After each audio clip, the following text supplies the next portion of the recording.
Hey guys, Eddie San Juan here with a quick cut.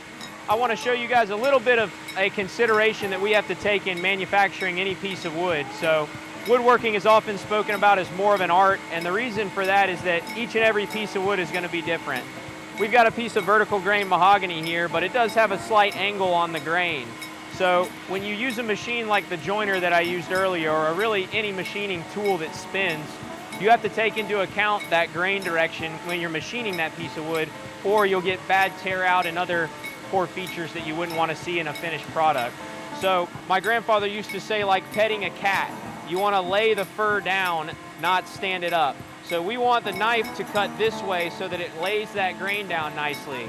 So in this instance, when I run this board, this cutter of this joiner cuts from the bottom side. We want to see this board run in an orientation that lays down the fibers. So because the cutter head spins this way, we want this board to run this way. If we were to spin it around and run it like this and raise the grain, we would end up with a lot worse chip out and a much worse surface finish.